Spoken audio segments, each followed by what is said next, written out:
I slept with my intern after months of flirting. I thought it was harmless until my wife found out. Now I'm watching my marriage, my career, and my morals fall apart, and I don't know who I've become anymore. Morning, Ethan, Jake said as he passed by my desk. Big day. New intern starting, right? Yeah, I muttered, pretending to focus on the monitor. HR said she's promising. Fresh out of college. Jake grinned. Try not to scare her with your boss voice. I smirked. I don't have a boss voice. Right, he chuckled. Tell that to the last intern who nearly cried after your feedback.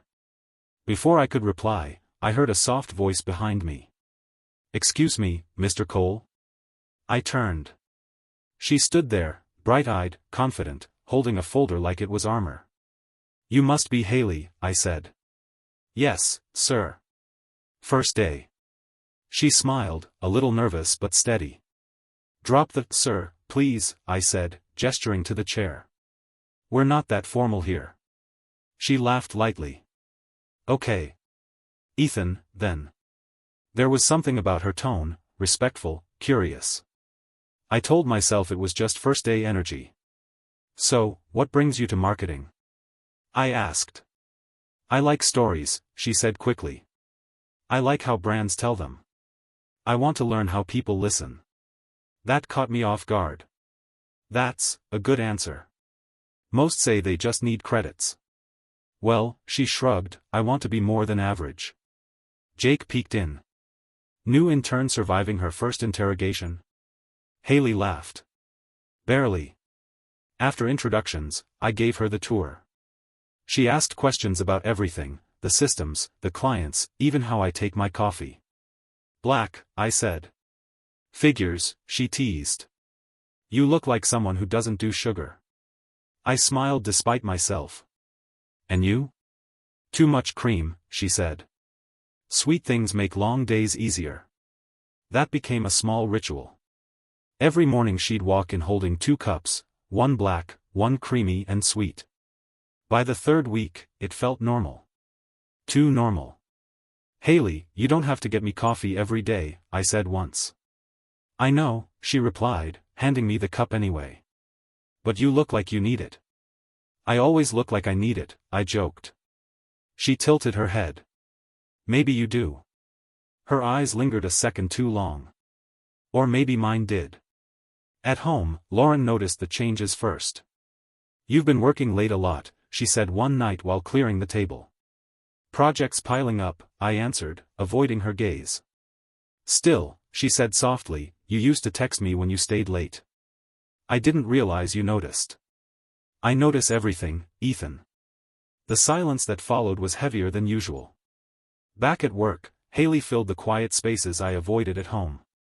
We'd share playlists while finalizing reports.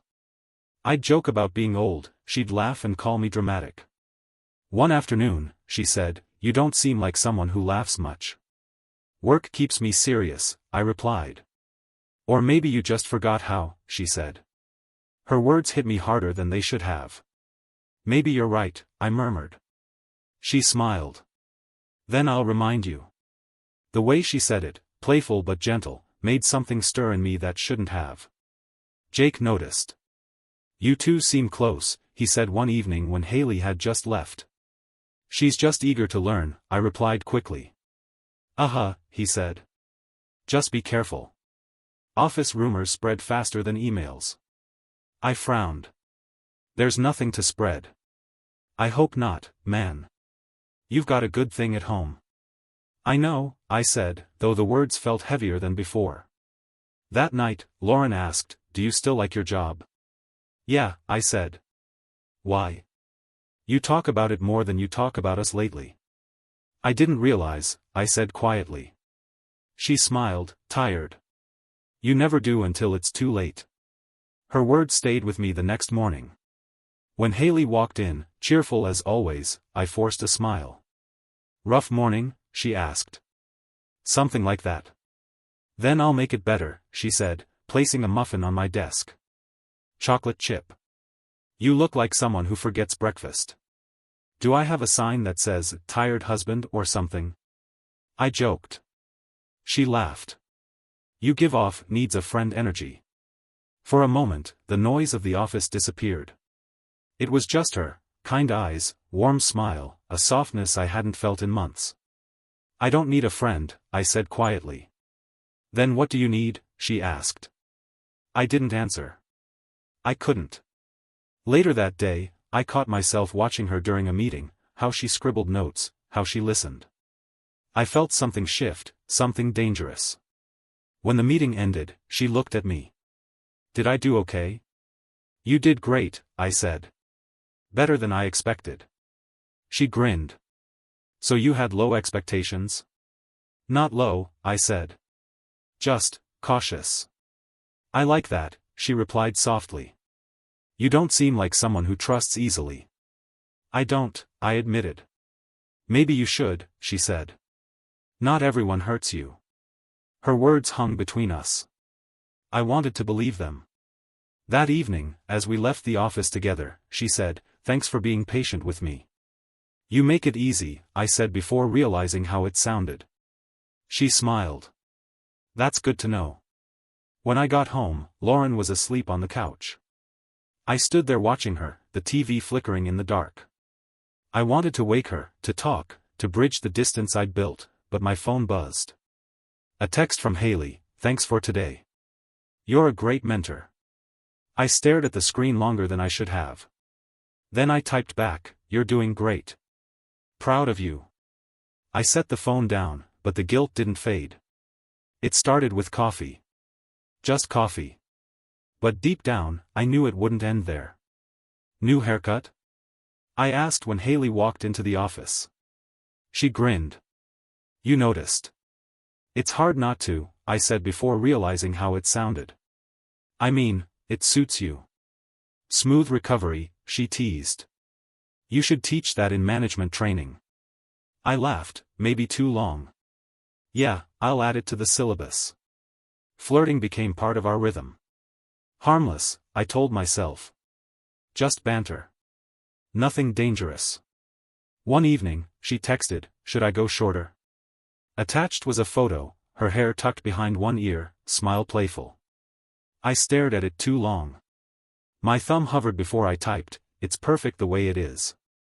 She replied with a wink emoji. My heart shouldn't have raced, but it did. Jake saw me grinning at my phone the next day. "Who's got you smiling like a teenager?" "Just work stuff," I lied, locking the screen. He frowned. Be careful, man. People notice things. Nothing to notice, I said quickly. She's just easy to talk to. Jake gave me that look, the kind that says he knows exactly what's happening and hates it. You're married, Ethan. I know that, I snapped. I'm not an idiot. He raised his hands. Didn't say you were. Just, don't blur lines you can't unblur. I wanted to argue, but I couldn't. Instead, I changed the subject. Later that night, Lauren was folding laundry. You've been smiling at your phone a lot lately, she said casually. It's work, I answered too fast. She paused. Work must be hilarious then. I tried to laugh. Just group chat jokes. She didn't press further, but the silence that followed stung. The next morning, Haley brought coffee again. Rough night? She asked. Something like that. She tilted her head. You fight with your wife? I sighed. You really don't hold back, do you? She smiled gently. You look tired, that's all. I'm fine. You don't look fine. Stop analyzing me, I said, trying to sound playful. She smirked. Someone has to. Her confidence was disarming. She wasn't flirty in the obvious way, it was in her tone, her focus, the way she said my name like it mattered. At lunch, we sat in the break room. She leaned closer. Do you ever regret things? What kind of things? Choices, she said. The ones that make you wonder what if. I hesitated. Sometimes. She nodded slowly. Me too. The air between us changed, thicker, heavier. I looked away. We should get back to work. That night, she texted again. Can I ask you something personal? Depends how personal. Do you ever think you met someone at the wrong time? I stared at the screen. My fingers shook. Maybe. But timing isn't the problem, it's what you do about it. She replied, and what would you do? I didn't answer. I couldn't. Lauren came into the room then. Who are you texting? Jake, I said, locking the screen again. She gave me a long look. You're not good at lying. I'm not lying, I whispered. But I was. The next day, Haley dropped a file on my desk.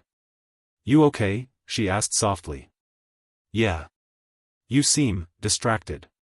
I'm fine. You say that a lot. Because it's true, I said, but even I didn't believe it. She leaned against my desk. You know what's funny? You pretend you're all calm and collected, but your eyes. What about them? They give you away. I laughed nervously. You read too much into things. Maybe you don't read enough. Her internship was ending soon. HR had already started looking for replacements. The thought of her leaving hit harder than I expected. So, what's next for you? I asked one afternoon. Not sure yet, she said. You could write me a recommendation. Of course, I said immediately. She smiled. You didn't even think about it. I don't need to. Maybe I'll miss this place, she said softly. Maybe? Okay, definitely, she said, grinning. Some people make it worth coming in. I swallowed hard. Glad to hear it. When she left that day, I sat alone, staring at the empty chair across from my desk. Lauren called while I was still at work. You coming home? In a bit, I said. You always say that lately. I just have some things to finish. Right, she whispered. You always do. After hanging up, I stared at my reflection in the dark window. My face looked older, guiltier. Jake's words echoed in my head, don't blur lines you can't unblur. But that line, whatever it was already fading. Every message, every laugh, every look had pushed it further away until it barely existed at all. And I was the one pretending it still did. Can you believe it's really my last day? Haley asked, stirring her drink with a straw. The restaurant lights made her eyes shimmer, or maybe that was just me seeing what I shouldn't. Feels weird, I said, forcing a smile. You've been here 3 months? Feels longer. Guess I made an impression, she teased, glancing up. Jake smirked across the table. That's one way to put it. I shot him a look. Easy, man. He raised his hands. Hey, just saying, interns come and go, but not everyone gets Ethan to crack jokes past 6 p.m. Haley laughed softly. Maybe I just bring out the fun side. Lauren used to say that once. Back when we still laughed like that. When dinner ended, people hugged her, took photos, promised to stay in touch. I clapped her on the shoulder. You'll do great out there. She smiled, quiet, almost shy for the first time. You think so? I know so. Everyone filtered out one by one until it was just us in the parking lot. I should have left then. But I didn't. You need a ride? I asked. She hesitated. If it's not out of your way. It's fine, I said, and it wasn't fine. We drove in silence for a while. The streetlights flickered through the windshield like a heartbeat. She looked out the window, tracing patterns on the fogged glass.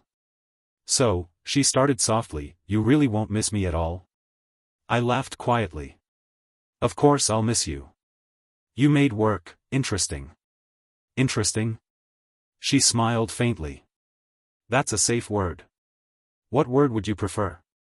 She turned toward me. Real. That one word hit harder than I expected. Real? Yeah. You actually listened. You made me feel like I mattered, like I wasn't just some intern printing reports. I gripped the steering wheel tighter. You do matter, Haley. Not to everyone, she whispered. But to you, maybe? I swallowed. You know that's complicated. Everything real is, she said. When we reached her building, I parked and left the engine running. The soft hum filled the silence between us. She didn't move to leave. "I should go," she said finally, but she didn't open the door. "Yeah," I murmured, staring at the dashboard. "You probably should. But you don't want me to." Her voice was quiet, but it landed like a confession. I turned to her. "Haley." "Don't say it," she interrupted. "Don't ruin it with words. We'll both pretend we didn't mean tomorrow." I exhaled slowly. "You don't know what you're saying." "Yes, I do." She looked at me then, really looked. "You keep pretending this is just coffee, or jokes, or late messages about work. But it's more, isn't it?" My pulse kicked. "You're making this harder than it already is. Then stop pretending." Her eyes glistened. I could have said something right then to stop it, to pull us both back into the safe, gray world of what's appropriate. But I didn't. She reached across the console, her hand brushing mine. I froze. "Haley," I whispered again, but it came out like a plea. "Ethan," she said softly, "if this is wrong, then tell me to stop." I didn't. The world seemed to fall silent. The air between us thickened, not with passion, but with the weight of everything we shouldn't feel. When she leaned in, I didn't move away. Our lips met, soft, trembling, hesitant. It wasn't a kiss of hunger. It was confusion, fear, and all the things I thought I'd buried under professionalism. When she pulled back, I exhaled like I'd been holding my breath for months. "That shouldn't have happened," I said quietly. She nodded. "I know." We sat there, staring at the dashboard, our reflections flickering in the glass. "I'm sorry," she said. "Don't be," I whispered, though my chest ached with guilt. "This is on me. Maybe it's on both of us." Her voice cracked, and I hated how much that broke me. When she finally stepped out, she turned back one last time. "I'll miss you, Ethan." I nodded. "I'll miss you too." The words felt heavier than they should. As she disappeared into the building, I leaned back in my seat and stared at the empty passenger side. My hands trembled on the steering wheel. The night air seeped through the cracked window, cold against my skin, a sobering reminder that I'd just crossed a line I'd sworn never to touch. I told myself it was just one moment, one mistake. But as I drove home, Haley's voice echoed in my head, "Stop pretending." And for the first time, I realized I couldn't. The first thing I felt was warmth. The kind that didn't belong to me. Then the weight of it hit, not her arm over my chest, not the sunlight spilling through the blinds, but the truth. What had I done? Haley stirred beside me. "You're awake," she whispered, voice soft and lazy. I swallowed. "Yeah." She smiled, eyes half open. "You look like you're thinking too much." "I am." "About last night?" "About everything." I turned away. "You should get dressed." She sat up slowly. "You regret it." I hesitated.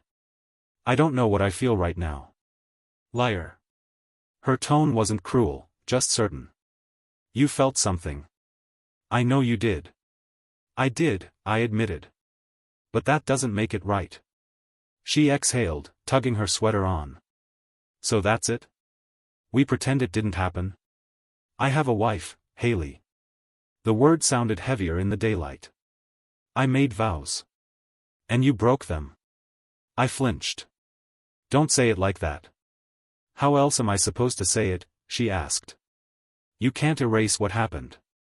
I pressed my palms against my eyes. "I know." She came closer. "Then why do you look like you're trying to?" "Because I have to." When she left the room, the silence stayed behind like a punishment. Her scent still lingered, coffee and something faintly floral. I hated how much it comforted me. My phone buzzed. "Lauren. Good morning, you left early?" My fingers hovered over the keyboard. "Yeah, had to check something at work." A lie, typed faster than I could breathe. Another buzz, "Haley. You okay?" You were quiet. I stared at both messages. One from the woman I'd promised forever to. The other from the woman who made me forget what forever meant. I texted Haley back first. "I'm fine." She replied instantly. "Good." I thought maybe you regretted it. I hesitated, then typed, "Don't overthink it." She sent a smile emoji. Like nothing had shattered. At work, Jake cornered me by the coffee machine. "You look like hell. Didn't sleep much." He smirked. "So, you and Haley." "Don't," I snapped. His smile faded. "Oh, hell, you didn't." I didn't answer. Jake's jaw tightened. "Ethan, man. What the hell were you thinking?" "I wasn't." "Lauren?" "I know." "Then fix it before it gets worse." I laughed bitterly. "It's already worse." He lowered his voice. "Then end it. Whatever it was." I wanted to. God, I wanted to. But every time I thought about her, I heard her voice, "You felt something." "I'll handle it," I said. Jake shook his head. "You're lying to yourself." That night, Lauren cooked dinner. Pasta, her favorite. "Rough day?" she asked. "Yeah." She smiled faintly. "You've been distant lately. Everything okay?" "Just stress." "From work or something else?" Her eyes lingered too long. My heart thudded. "Work," I lied. "Deadlines." She nodded slowly. "You used to tell me everything, you know." "I still do." "But I didn't. Not anymore." When she went upstairs, I sat at the table, staring at my phone. It lit up. Haley calling. I should have let it ring. I didn't. "Hey," she said softly. I couldn't sleep. "Haley, this isn't a good idea. I just wanted to hear your voice." "Haley. Do you ever think about last night?" Silence. "Ethan?" "Yes," I breathed. "I do." She laughed quietly. "Then stop pretending you don't want to." I closed my eyes. "This is wrong." "Then why are you still on the phone?" I didn't have an answer. After she hung up, I sat there, phone still in my hand. The guilt pressed against my ribs, heavy and constant. Lauren called from upstairs, "You coming to bed?" "Yeah," I said. My voice cracked halfway through the word. I turned off the lights and stared at the reflection in the dark window, a man I didn't recognize, standing between two worlds that were both collapsing. I told myself I could control it. That I could set boundaries, fix things, stop before it went any further. But even as I repeated the lie, I could feel it unraveling. The walls were closing in. And still, I kept walking toward them. The email hit me like a punch. Subject: Confidential HR Inquiry, Immediate Response Required. I stared at it for a full minute before opening it. "We've received a report regarding possible unprofessional conduct. Please meet with HR at 10 a.m. My hands went cold. I called Haley instantly. "Did you tell anyone?" "What?" "No." Her voice cracked. "Ethan, I swear, why would I?" "Then how the hell did they find out?" "I don't know. Maybe someone saw us at dinner. Maybe someone heard something." I cut her off. "No. You said you'd be careful." I was careful. "You think I want this?" I pressed a hand to my forehead. Okay. Don't panic." "You're panicking," she said softly. "Yeah, well, HR just emailed me." Silence. "Ethan, what are you going to do?" "I'll handle it," I said, though I had no idea how. At 10 sharp, I sat in Sarah's office. She smiled like it was a normal Tuesday. "Ethan, thanks for coming in," she said, her tone rehearsed. "We just need to clarify a few things." "Sure." My throat felt like sandpaper. She folded her hands. "We received an anonymous report suggesting a possible, inappropriate relationship with a former intern. Haley Summers." I froze. "That's ridiculous." "So you deny it?" The word stuck. "Yes. I deny it." Her eyes flicked to her notes. There were also mentions of private meetings outside work hours. "We met for coffee a few times," I said. "Professional check-ins." Sarah nodded slowly. And after her internship ended? I hesitated. Ethan? I met her eyes. We stayed in touch. How often? Occasionally. She didn't buy it. Ethan, if there's anything we need to know, it's better to be honest now. This can stay internal if it's handled correctly. I didn't harass her. I didn't manipulate anyone. I'm not saying you did, she replied gently. But this kind of situation can be complicated. I leaned forward. Look, she's young, yes, but she's smart, she knew exactly what she wanted. Sarah's brows lifted slightly. I realized what I'd just said. I mean, I backpedaled, it wasn't. She sighed. Thank you, Ethan. We'll follow up soon. When I left the office, Mark was waiting outside. His expression said everything. My office, he growled. He shut the door behind me. What the hell, Ethan? I didn't do anything wrong. He laughed bitterly. You didn't? HR says there's evidence you were involved with an intern. Tell me that's not true. She wasn't my intern anymore when. Oh, for God's sake. He slammed his hand on the desk. Do you hear yourself? You're married, you idiot. I know, I said, voice breaking. I know. He stared at me for a long moment, then sat down. You were one of the best on my team. I trusted you. Now I have to decide whether to suspend you or let HR dig through your messages. Mark, please. He cut me off. You better pray she doesn't file a complaint. Because if this gets out, it won't just be your job, it'll be your reputation. I nodded weakly. I understand. Do you? He looked disgusted. Because it doesn't look like it. That night, I came home late. Lauren was sitting on the couch, arms folded. My heart sank. You're home early, I muttered. She didn't smile. I was cleaning your office drawer. Okay. She held up her phone. Found this. My stomach dropped. On the screen, Haley's text, I miss you. Lauren. Don't. Her voice was shaking. Don't you dare say it's not what it looks like.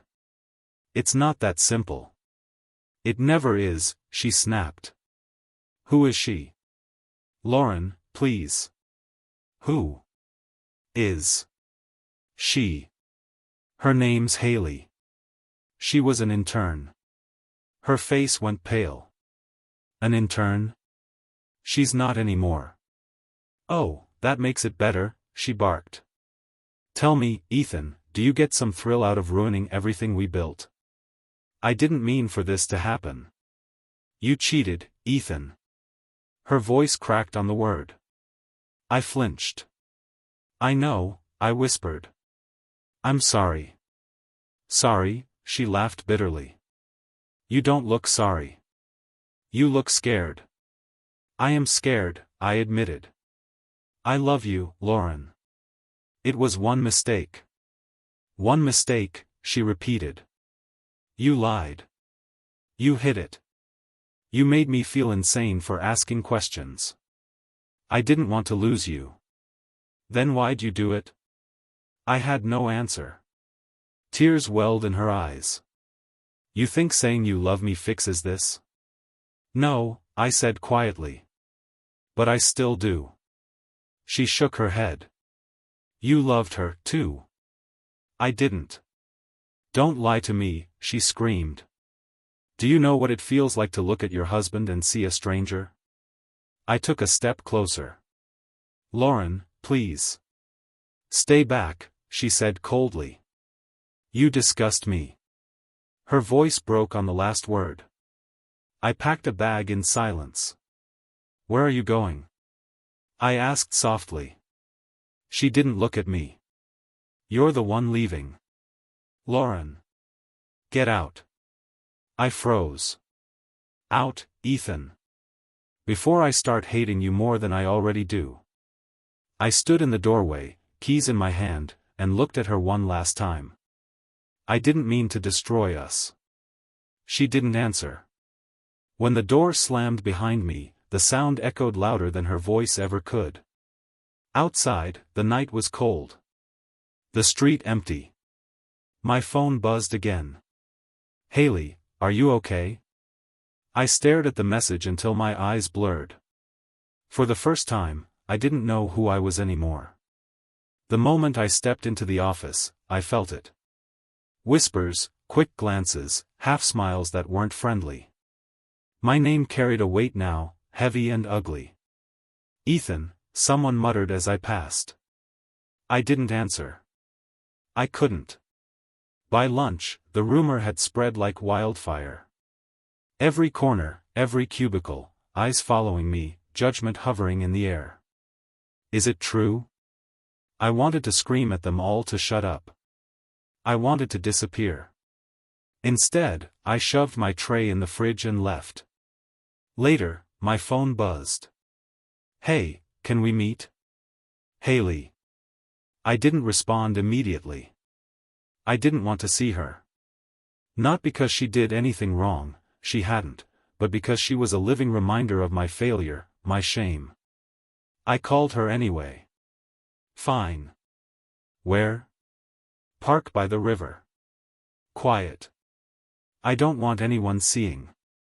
I drove there, tension coiling in my chest like a snake. She was already there, sitting on the bench, hugging her knees. When she saw me, she stood. "I didn't leak anything, Ethan," she said immediately. Her voice trembled. "I swear. I wanted to protect you." "You didn't protect me," I snapped, striding closer. "You remind me of everything I ruined." Her eyes widened. "What are you saying?" "I'm saying you're the one I can't stand to look at." I shouted. "Because every time I see you, I remember how I failed Lauren, how I failed myself. I didn't cause this," she whispered, tears brimming. "I don't care." I yelled. "I hate myself for it, and seeing you makes it worse." "I can't." "You need space," she said, voice barely above a whisper. I laughed bitterly. "Space? Space doesn't undo what I did." "I know," she said, stepping back. I cared about you. I still do. But I won't make this harder." "You're making it harder." I screamed. My voice cracked. "Every stupid word you say, every look, it's tearing me apart." Haley flinched. "Ethan, please. I didn't come here to fight." "You think I'm fighting?" I shouted, pounding a fist against my thigh.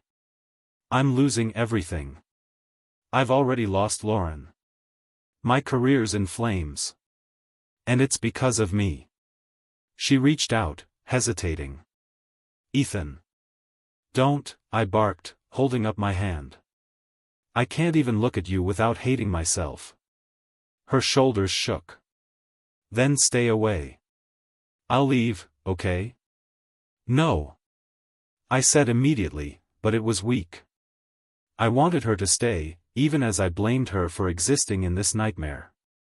Haley's eyes brimmed with tears. "You need to deal with your choices, Ethan. Not me.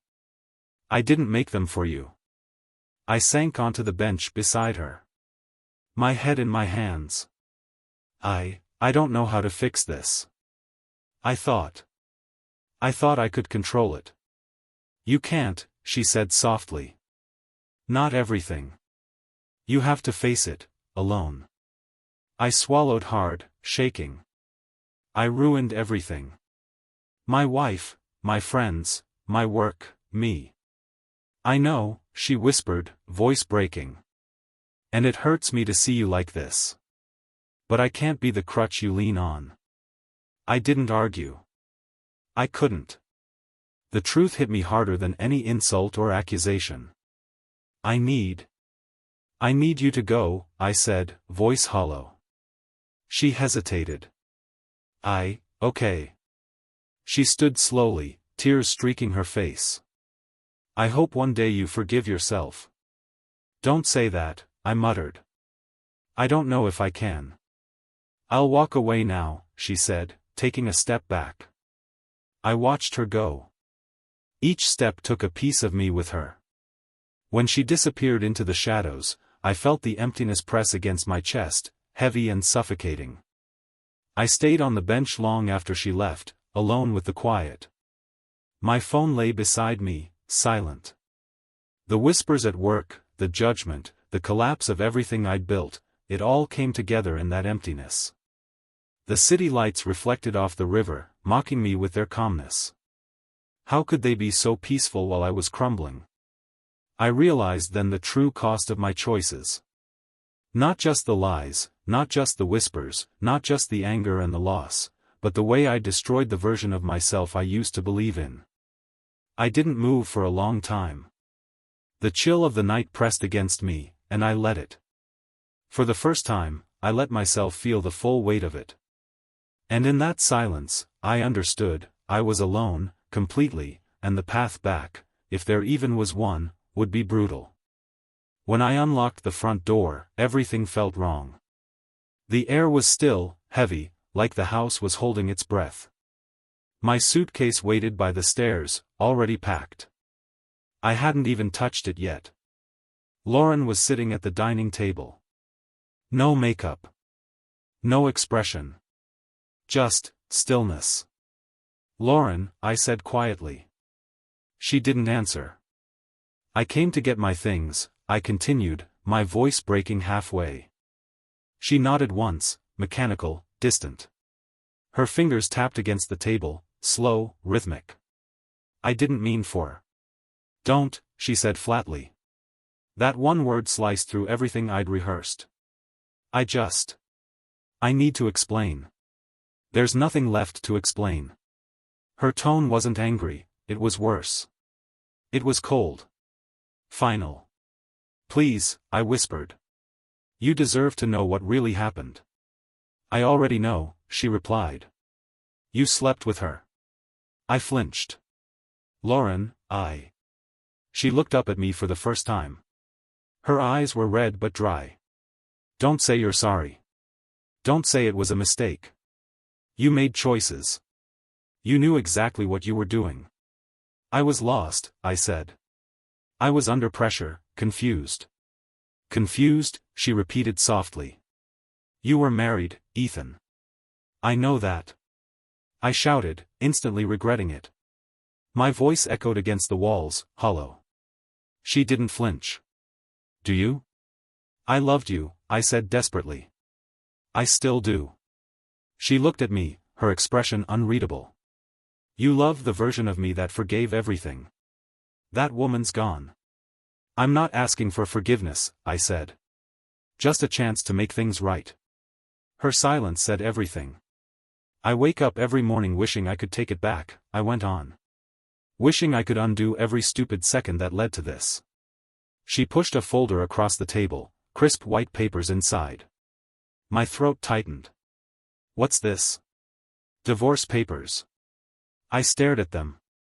"You already filed?" She nodded. "It's done. You just need to sign." "Lauren, please." She didn't look at me. Just stared at the table like I wasn't there. "Say something," I begged. "Yell at me, hit me, curse me, anything. Just don't sit there like I don't exist." Her eyes finally met mine, calm and broken all at once. "You stopped existing to me the moment you lied." The words hit harder than any scream. My voice cracked. "I thought silence would be easier. That maybe you'd hate me less if you didn't hear how pathetic I sound." She stood up, slowly, as if even movement took effort. "I don't hate you, Ethan." "You don't?" "I pity you," she said softly. "Because someday, you'll understand what you destroyed, and it'll be too late to fix it." She picked up the pen from the table, signed her name in one fluid motion, and pushed the papers back toward me. "There," she said. "Now it's mutual." My hands trembled as I took the pen. I hesitated. The air between us felt suffocating. "Lauren. I'm sorry." She didn't look at me. "I mean it," I whispered. "I'm sorry for everything. For lying. For betraying you. For being me. She said nothing. The pen slipped from my hand. I could barely breathe. Can you at least say goodbye? Her lips parted, but no sound came. She just turned away, walking toward the living room. Lauren, please, I said again, voice breaking. Please don't walk away like this. She stopped at the doorway but didn't turn around. You walked away first. Then she was gone. The quiet that followed was unbearable. I stood there for minutes, maybe hours, staring at the half-empty house, the papers on the table, her empty chair. I signed my name.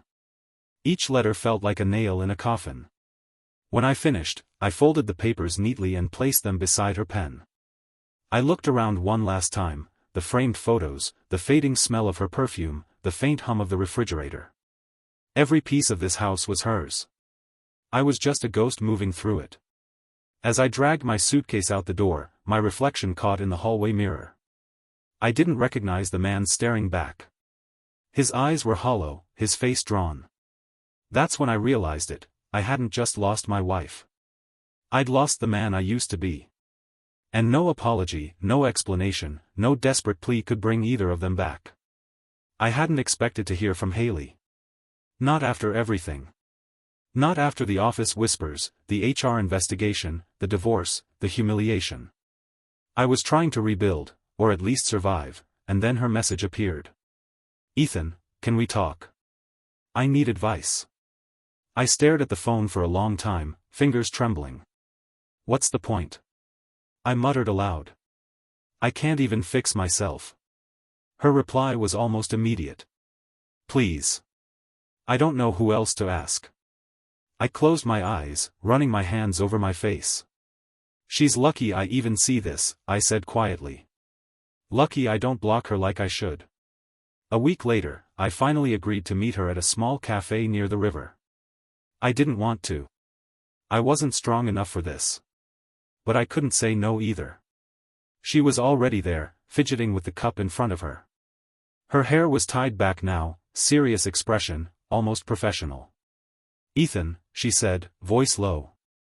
Thank you for coming. I shrugged, sliding into the seat across from her. You called me. I came. That's all. She hesitated. I need help. I applied to 3 companies, but nobody will hire me. They've heard the rumors. My references are gone. My resume is blacklisted. I felt my stomach twist. I couldn't finish. You don't know how bad it is, she said quickly. I thought if I stayed out of it, it would blow over. But no one will give me a chance. I leaned back, shaking my head. Haley. I can't help you. What do you mean? I mean, my interference would make it worse. My voice cracked. My name is poison.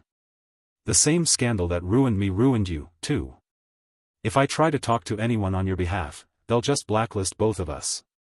Her eyes widened, hurt and disbelief mixing together. You're serious? I nodded. I'm serious. I can't save either of us now. And maybe that's what we deserve. She swallowed hard. I trusted you. I thought, maybe you could help. I want to help, I said, voice low, almost a whisper. God, I want to. But I can't. Not anymore. I'm the one who ruined everything. I can't undo it. She was silent, staring into her coffee. I could see her trying to hold back tears, trying not to break. I didn't ask for this, she finally said. I didn't want any of it. Her voice trailed off. I know, I said quickly. I know you didn't. That's why I feel worse. Because you were never supposed to get hurt. You were smart, talented, honest, and I dragged you into my mess. And now, you're paying the price for my stupidity. She looked up, eyes red. So that's it? You're just going to let me flounder? I can't do anything without making it worse, I said. I have to stay out of it. You deserve better than me. You deserve someone who doesn't bring ruin wherever they go.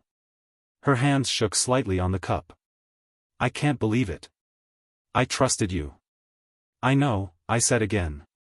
And you should be angry. You should hate me. I would. She turned her gaze to the window, voice barely audible. It's karma, isn't it?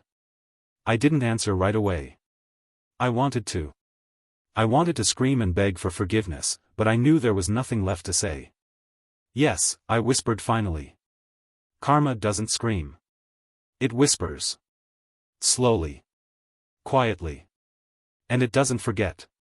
It erases everything you thought was safe. It's subtle, but it's precise. She exhaled slowly, wiping a tear. And we're both trapped in it. I nodded, silent. I guess we are. Another pause. I still care about you, Ethan, she said softly. Even now. Even after everything. I shook my head. You shouldn't. Not me. I'm poison. I'm the guy who ruined your life and my own.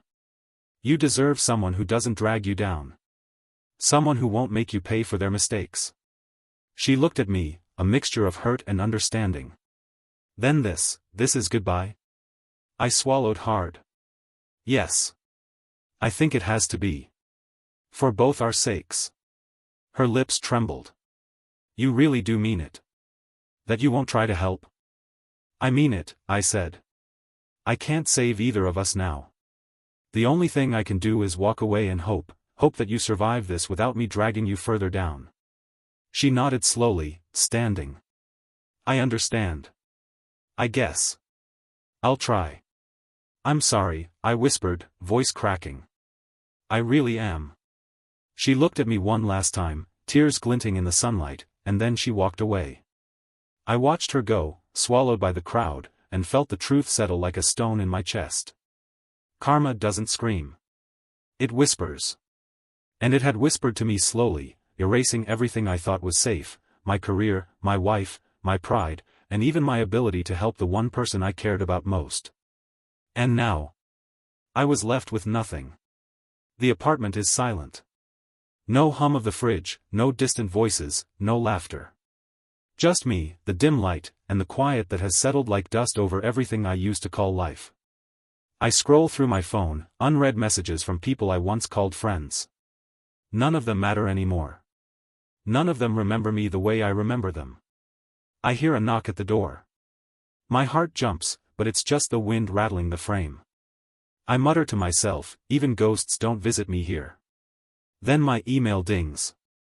A notification from a story forum I started months ago.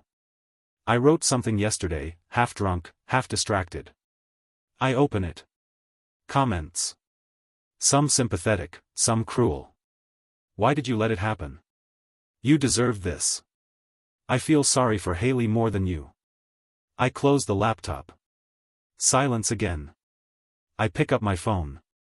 A new message. Ethan, just wanted to say hi. Haley. I stare at it. My thumb hovers over the screen. I want to reply. I want to tell her I'm sorry. But I don't. I can't. I can't, I whisper. I can't touch anything that matters anymore.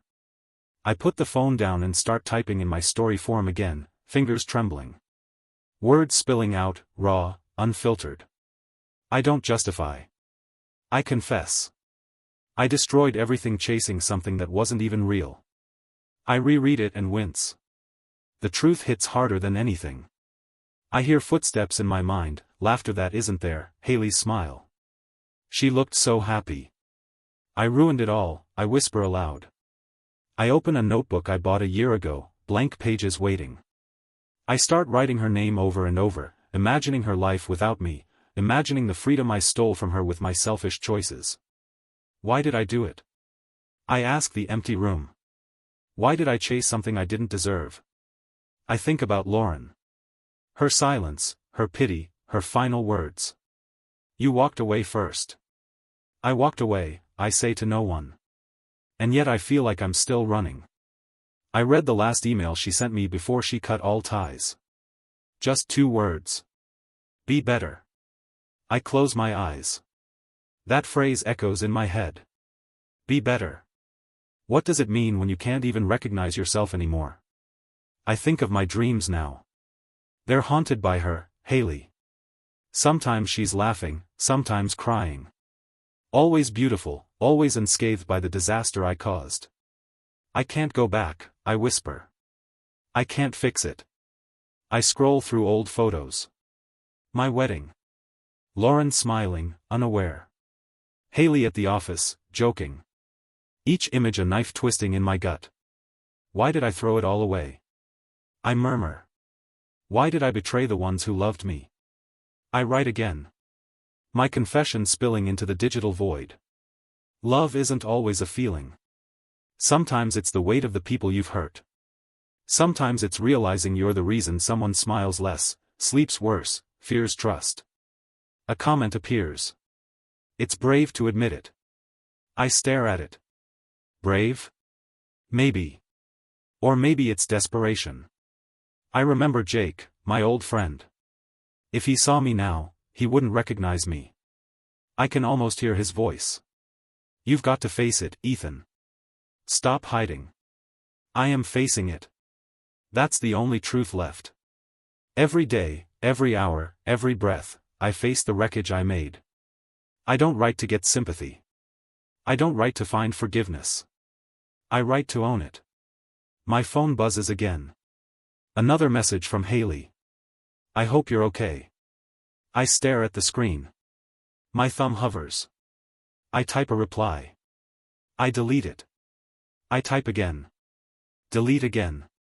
I can't, I whisper. Not me. Not ever. I put the phone down. Silence returns. My apartment, my life, my choices, all quiet witnesses to the man I've become. I lean back in my chair and exhale, heavy, exhausted. I destroyed everything chasing something that wasn't even real. I close my eyes and let the truth sink in. There's no redemption here, no easy ending, no magical repair. Just reflection, just honesty, just the weight I carry every day. And maybe that's enough. Or maybe it's all I deserve.